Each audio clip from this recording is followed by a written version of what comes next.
Okay, good afternoon. First, thanks for your patience and thanks for coming on short notice. As you all know by now that the Houston Police Department's investigation into the incident that you're all here for, the officer-involved shooting and search warrant execution on Harding Street. We actually submitted a search warrant and affidavits that were actually sealed, and unfortunately somebody's gave them to the media, which is a violation of court order, which is fine. It's not fine because it's a violation of law to do that. But having said that, it's important for the community to know that what that affidavit shows is what we promised, what I promised this community and the members of this police department that has 4 officers that were shot, another one injured, and 2 are still in the hospital, including an individual who, as you can see from the affidavit, his actions in terms of his conduct are in question. There's some serious questions. But what that affidavit shows, and I would hope that it brings comfort to this community, is that I told the community over a week ago, or 2 weeks ago now, that we would leave no stone unturned to get to the good, the bad, and the ugly. And what you are seeing there is that that affidavit, the only reason it's public and even it exists, it's because it's the Houston Police Department that's conducting a robust investigation, a thorough investigation, an impartial investigation into everything that occurred leading up to and during that raid. Now, let me just make something real clear again. We had reason to investigate that location. We have found no evidence that we were just there willy-nilly, that there was no reason. We had reason to investigate that location. I think it was 7815 Harding. So I want to put that out there. That's what the investigation continues to show that. Number 2, regardless of whether we had reason or probable cause to engage in an investigation and even get a search warrant, what that affidavit will show you is that thus far it appears that there are some material untruths or lies in that affidavit, and that's a problem. That's totally unacceptable. From day one, when I joined this police department, I told my people that if you lie, you die. I've been here over 2 years, and you will not find anyone that has a sustained dishonesty violation who's a member of this department. We will not tolerate that. And it is disheartening when, as we investigate this, that we see that there are problems.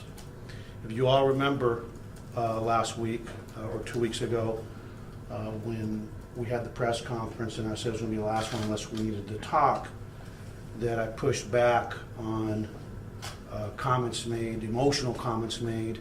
Now I guess the labor around the country that think the police chiefs and police executives, police departments don't know what they're doing, can figure out that maybe they need to just be quiet and wait till things unfold. What we are doing now is continuing with this investigation.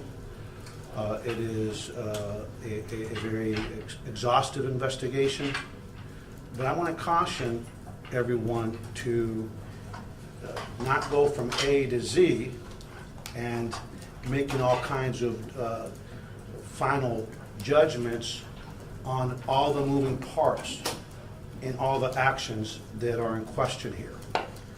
Let me walk you real quickly as to what we're looking at. The case agents' actions leading up to the search warrant, the actual use of force between an exchange of gunfire between the occupants, Mr. Tuttle, and the officers. That's another piece of the investigation. We will also be, and we are looking at, once you find problems with the investigator's veracity, as we are finding here, we have to expand another prong to see where that leads us in terms of other investigations he has conducted. And as you can see from that search warrant affidavit, that we're going to get to the truth, because that's what we're working on. And we will report back the good, the bad, and the ugly. Because we owe it to the suspects that were killed. We owe it to the officers that were shot. They were there having full faith and trust in that affidavit. One that's still in the hospital with very serious gunshot wounds. And we owe it to this community and to the good working men of the Houston and women of the Houston Police Department to make sure that we see not just what's in front of us, but to have a very wide net. I was asked a little while ago, hey, should the FBI come in? And the answer is no. The FBI should come in when the police department can't investigate itself or shows an unwillingness or an inability to investigate itself. Having said that, I have been in communication with the special agent in charge here, Perry Turner, which is consistent with our protocols. And the public doesn't know this, but when an officer-involved shooting occurs at the state or local level, when there's a use of deadly force and someone dies, in most instances, the FBI and the Department of Justice opens up a cursory review to monitor the case. I've had this happen before, to make sure that the case is being investigated thoroughly, impartially, and consistent with the expectations of the public that we serve. And so, if the media was out finding information that we had problematic facts and were ignoring it, then yeah, that's a real problem. But I think what the media found out and the community's finding out, that the promises that we have made are being kept, and that we wouldn't be here today with this press conference unless it was the Houston Police Department's investigation that led us here. Lastly, I want to say this before I open up the questions. What really angers me as a police chief that knows the collective heart of this department, and the only people that know our heart better than I do, is the community we serve. I mean, just yesterday, the day before, we have the President of the United States calling us on stage out of the blue to recognize the just phenomenal effort of the 5,200 members of this department and just this entire community. And here we are, less than 48 hours later, talking about one person. And I want to make sure that the community doesn't lose sight. We don't grow police officers on Perry dishes. We know that we have human beings and we are perfect like every other segment of society. But because of that knowledge, we are vigilant. The only reason we even started looking for, or the primary reason that when that started, when we started looking for the actual CIs the day after this occurred, is because this police chief got together his investigative team and said, I want to leave no stone unturned. I want a six-pack of the suspect, Mr. Tuttle. I want you all to go find the CI. So nothing was thrown our way in terms of people forcing us to do anything. We have shown and demonstrated that we are going to seek the truth. Lastly, when we finish with this investigation, including the target officer that you, I'm not going to mention names because these officers have families and I don't want to put their families at risk, and I would hope that you keep that in mind. I think it's too late for one of them, or for the primary one.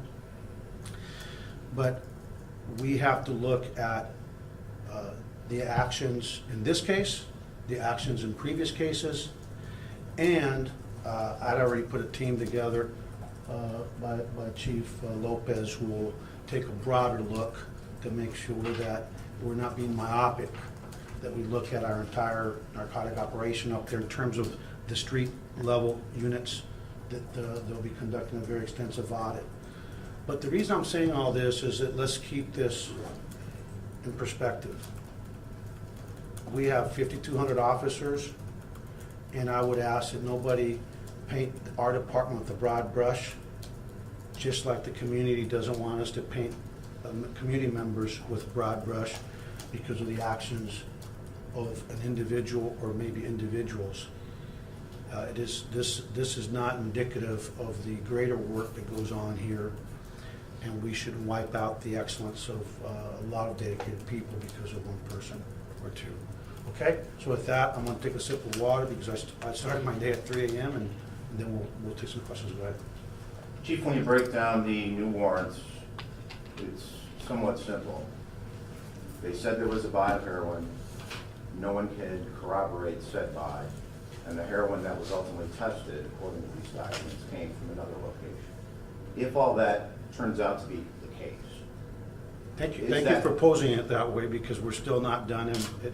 That would be criminal behavior, would it not? Absolutely, yes. And so, talk about that specifically. This is more than just policy violations, general order violations, etc. Yeah, okay, so I can't, there's the stuff you don't, you know, and the stuff you don't know.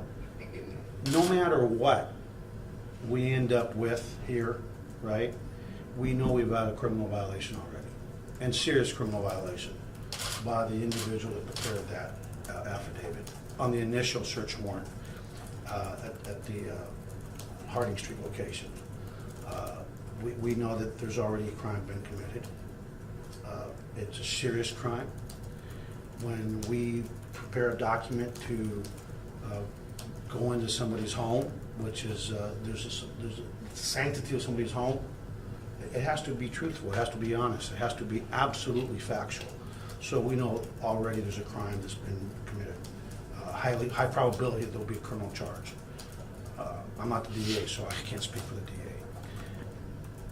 Now, the level of the crime, that's yet to be determined. We have to continue with our investigation because there's a difference between a CI didn't do the buy to the officer did the buy in violation of policy. Do you understand? You've been around Rogowski for a long time. You guys know the difference, but it doesn't matter. That goes as to the extent of the criminality in terms of the behavior, and that's yet to be determined.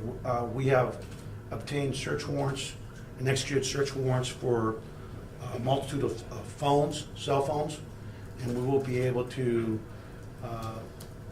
assess the veracity of certain claims through those records and through that data. And so I appreciate the way that you framed that because I think you've been in this beat long enough where you know that it can go in a lot of ways, but we know for a fact that more than likely the investigating officer will be charged with a serious crime at some point. What else? How many officers now have been relieved of duty? Is it 2? Well, remember we have multiple officers that were involved in the shooting, and they're not relieved of duty, but they're on administrative duty pending some of our policies and processes, and pending when we look at the actual, do a more in-depth assessment of the officer-involved shooting. One has been relieved of duty that you all reported on before, that's been reported on, and the investigating officer is in the hospital. I don't see him getting out of the hospital anymore, but as a formality, we will be relieving him of duty, even though, quite frankly, I mean, it's really a formality more than anything else because of his condition at the hospital. How does this affect, like, overall, all the narcotics investigations? I know you said Chief Lopez is going to do a more thorough investigation. Are you going to put a temporary halt to some of the CI stuff right now? Or? Hey, look, folks, we've got plenty of good cases going on here. We don't want to jump to conclusions. The fact that I'm telling you that we will look beyond what's in front of us tells you that we don't take anything for granted. But I know the work that they're doing in there, and the work is actually good work. And I'm telling you, there's a lot of pissed off cops right now. There are a lot of angry cops. Because when you violate that oath of office, you make it hard for 99% of these cops that go out there every day that you all know them. You make their job difficult. What do you say? You've already asked, let me go to somebody else and I'll go back to you. So Chief, the case agent in this raid has been with the department for 34 years, and most of that time with narcotics. How far are you going back with his cases? Well, look, we'll go back for a period of time, and we'll probably do a representative sample between the times that he's been there. If this is an anomaly, we'll be able to figure that out. If this is a pattern in practice, believe me, we'll be able to get to that really quickly. I don't have any indication it's a pattern practice, because again, depending on what we can prove in terms of the interviews that we've already done with I will not call him a target officer. There's a difference between lying about who did the buy and not doing a buy at all. And I think it's really important for the community to remember that we have independent information and evidence from patrol when they went out there for the 911 call, and we have video of that. Somebody's going off about, I said there was cameras or no video cameras. Our patrol, our raid team that actually did the raid did not have body-worn cameras, but patrol officers that were in the support role and containment had body-worn cameras.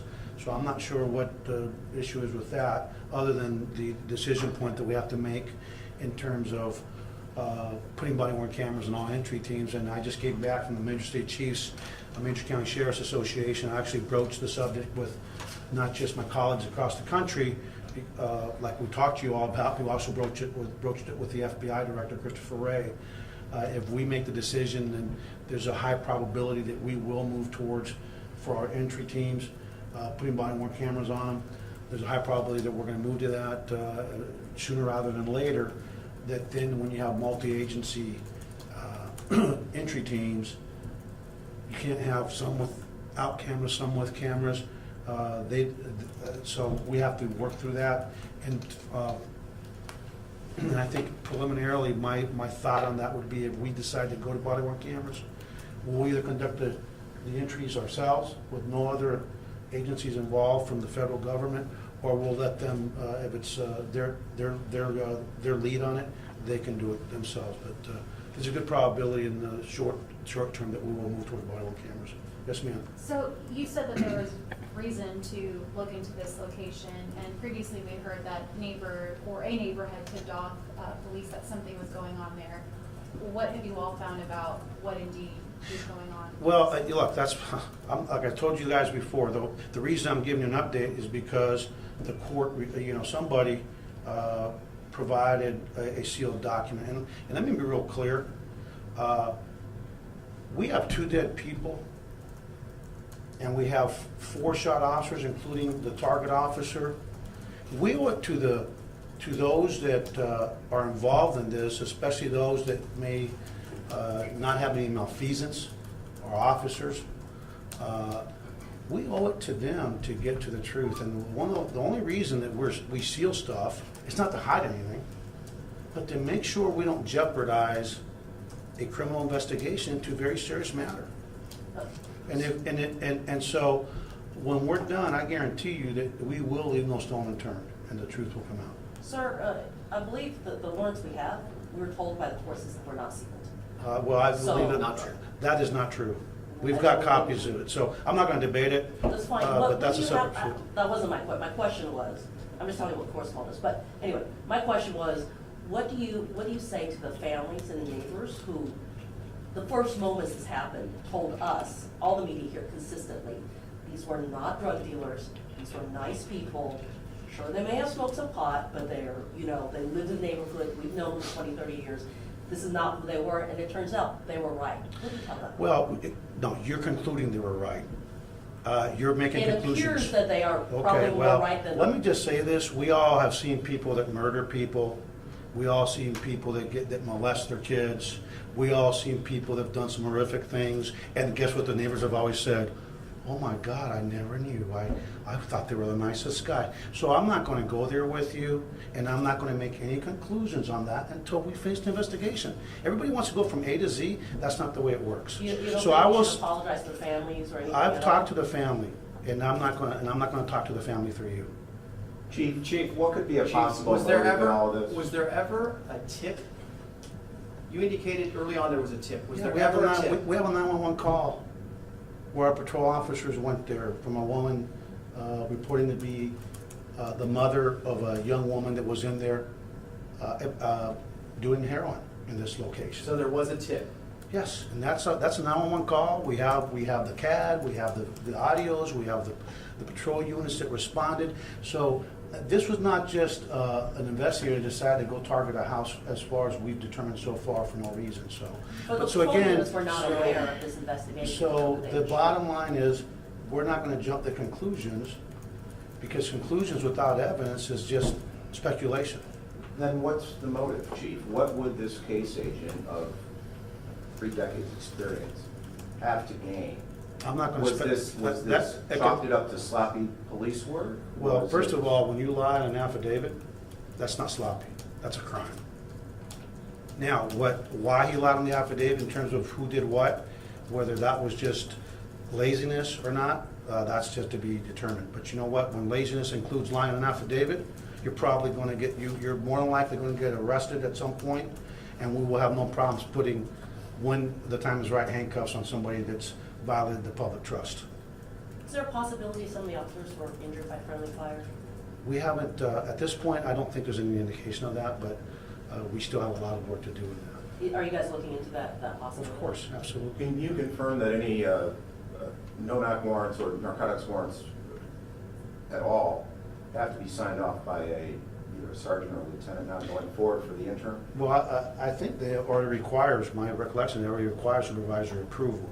Part of the thing that Chief Lopez will be doing in his review is looking at, do we need to tighten it up?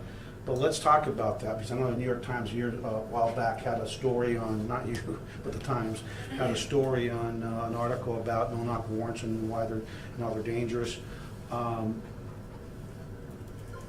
I don't think when we're done here, after I had 4 officers shot and 2 suspects killed, that we'll be tightening that up pretty well.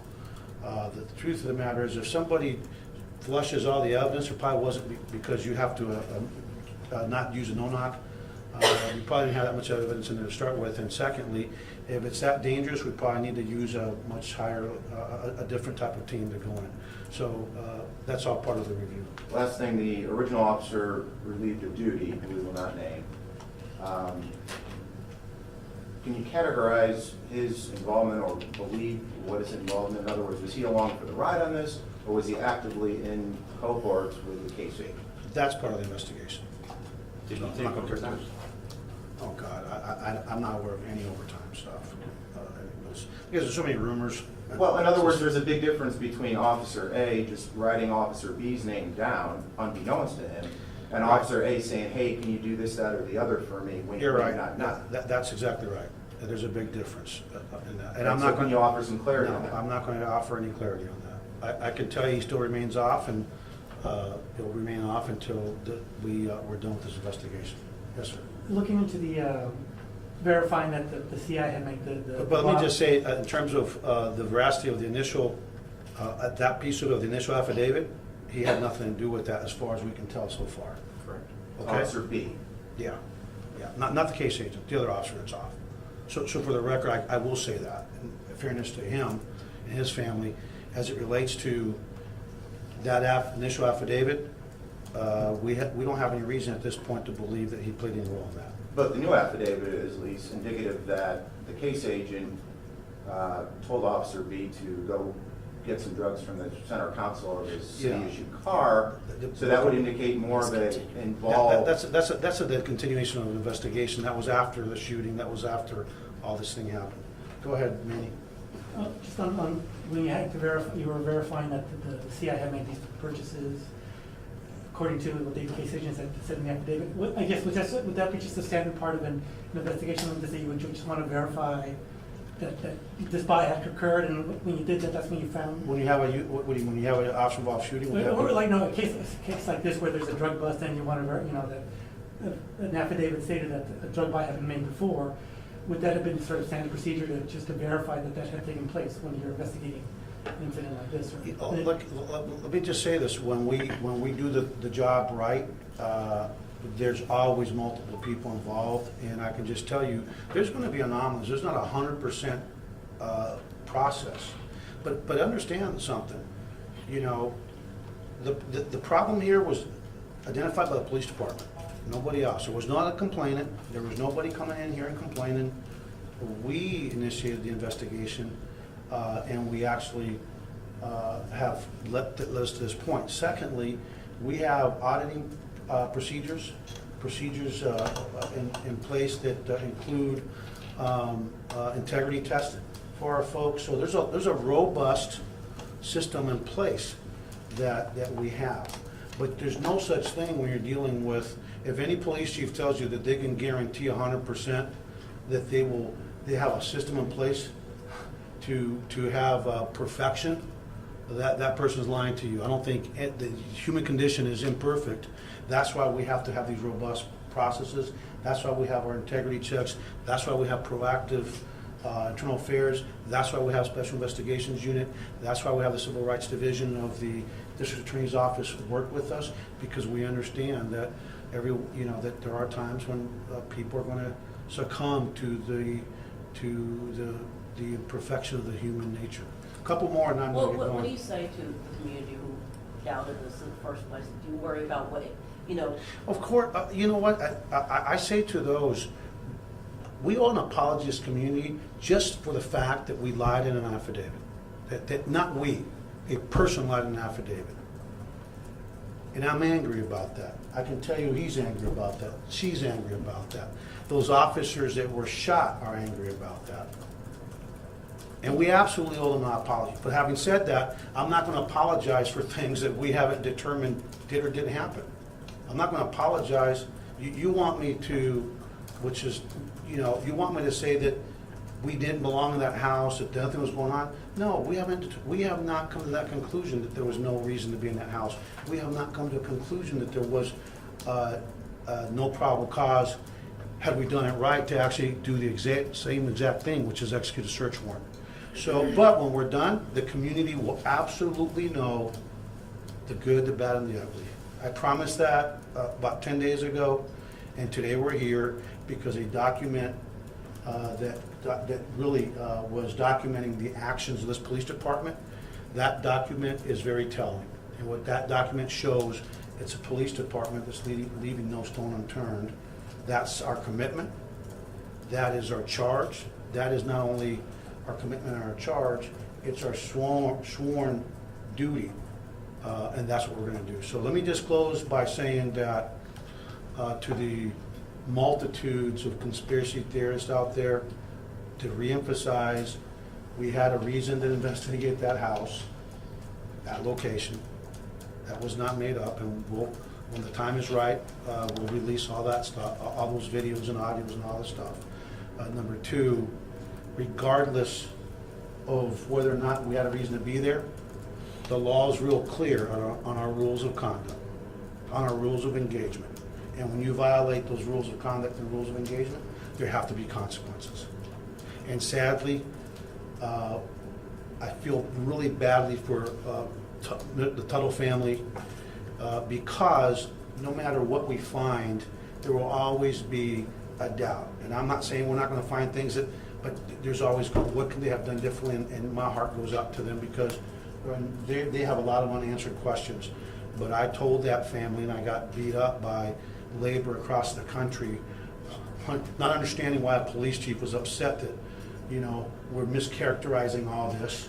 Maybe they can figure it out now and realize sometimes it's because when you run nothing but your mouth sometimes, and I'm talking about not Joe, because Joe, his emotion got the best of him because it was his members that had been shot. But all these other police union people, they're out there talking all this smack. You're no better than the people that you were trying to criticize. They criticize you without all the facts. And you're over here trying to second guess a police department with hundreds of years of experience with leadership with not knowing a damn thing of why we were making it real clear that we're the Houston Police Department. We run this department. And again, like Gamaldi, it was his members that were shot, right? But those other guys, this was not their fight, and they should have minded their own business. And they need to go talk to their communities about why they popped off on something they knew nothing about. I think that that wasn't good on their part. So again, thank you very much. Enjoy your weekends.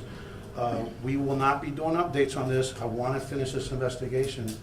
Our team knows that it's a matter of urgency to finish it, but we're not going to take shortcuts just in the interest of making it short. we will take as much time as we need to get to the bottom of this case. So with that, The case agent's still unable to speak physically? I'm not gonna talk about his condition. but Chief, we look just- for- Okay, all right, guys, thank you. Thank you, Chief. Thank you, Thank you, Chief. Chief.